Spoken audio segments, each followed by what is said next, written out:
As we mentioned earlier in the program, Secretary of State Pompeo is visiting South America this weekend to discuss the crisis unfolding as millions stream out of Venezuela to countries throughout the region. Of those countries, Peru so far has been among the most welcoming. NewsHour Weekend Special Correspondent Kira Kay reports from Lima, Peru, in partnership with New York University's Global Beat program. It's a Sunday afternoon match between the Brewers and the Yankees. But this field is a world away from Milwaukee or the Bronx. All of the players here today fled their homes in Venezuela and have made their way to Peru. And once a week, 18 such teams gather on the waterfront of the capital city, Lima, for a slice of home. We call these Sundays Venezuelan Sundays because we come here and we're in the Venezuelan environment. It's pure Venezuelan, while we play this sport that we're passionate about.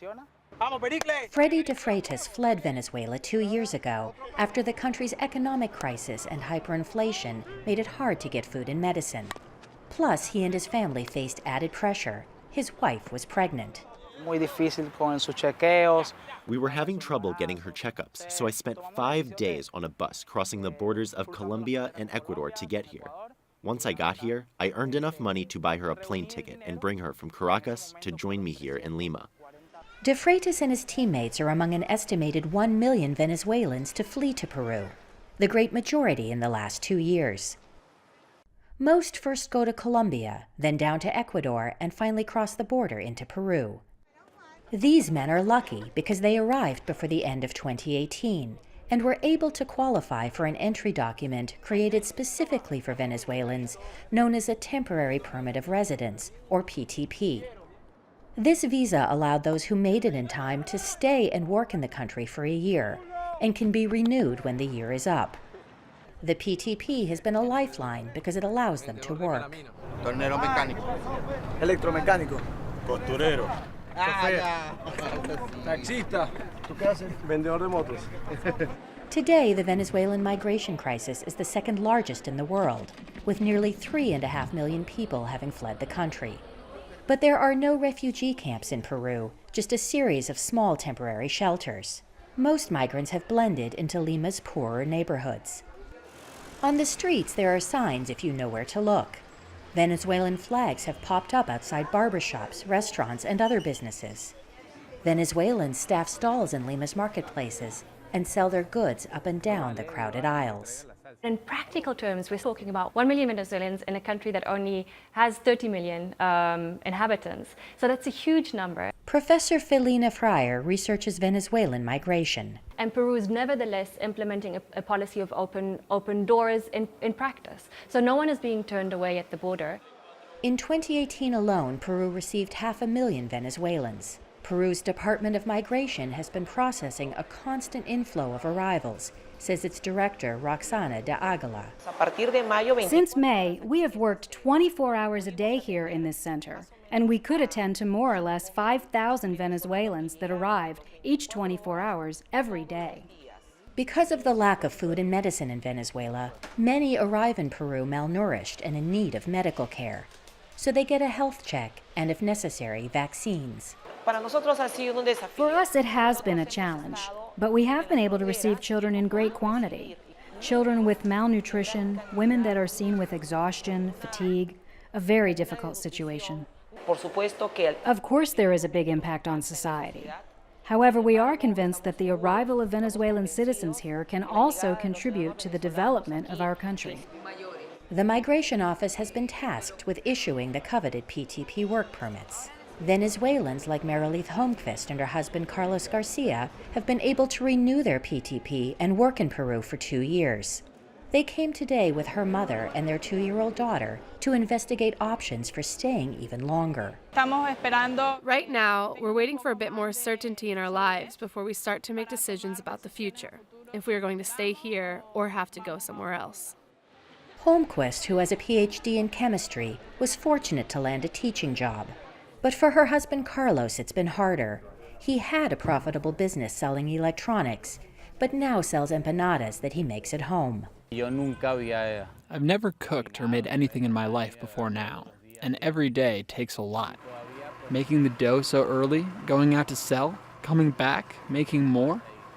His work helps support their family in Peru, as well as those back in Venezuela.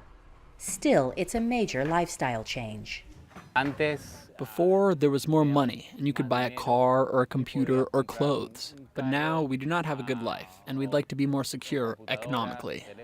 Stories like Garcia's are familiar to Oscar Perez, who runs a charity that is for Venezuelans by Venezuelans.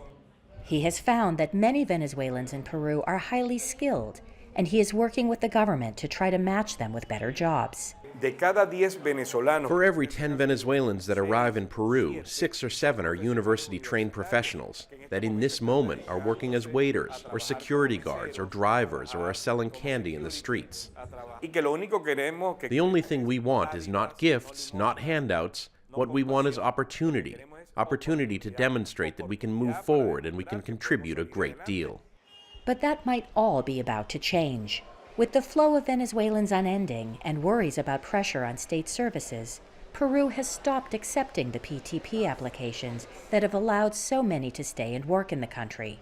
Those who applied before the deadline are being processed now and will be the last to receive the permits.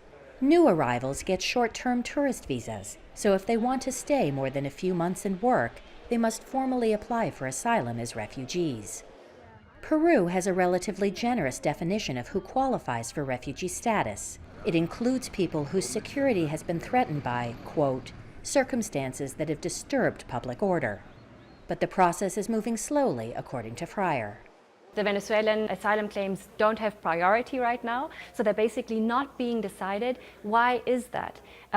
If Peru decided the 200,000 or potentially up to 1 million potential asylum claims and accepted these people as refugees, they would immediately have access to full health care. And this is something Peru can simply not afford in practical terms. With PTPs phasing out and asylum applications in limbo, the crisis might start to look more and more like this: a former factory-turned-shelter in the rough outskirts of Lima. Here, single men sleep on the concrete floor, while women, children, and couples share a limited number of overcrowded bunk beds. All 180 residents share a single toilet and shower. 25-year-old Mari Fernandez is a new arrival who can't apply for a PTP. She left her 4 children in Venezuela because the weeks-long journey would be just too hard. I lived through so many things walking here. There were sores on my feet. I couldn't stay in one place for more than one night, and I had no water and only ate bread. I never, ever wanted my children to go through that, but now I want to do everything possible to bring them. Fernandez hopes to find a way to earn money in order to buy bus tickets from Caracas for her children to join her in Peru. Because she is unable to work legally, she survives by helping out around the shelter in exchange for food and accommodation. She is now waiting to see if Peru will accept her as a refugee. Meanwhile, Freddy De Freitas, the holder of a coveted work permit, says he will now apply for residency, which the law allows because his daughter was born in Peru. Still, he yearns to return home. For now, I'm relaxed because my daughter isn't missing anything she needs. But happy? No, because my mother is still in Venezuela. My father is still in Venezuela. My grandmother, my aunts, my sisters.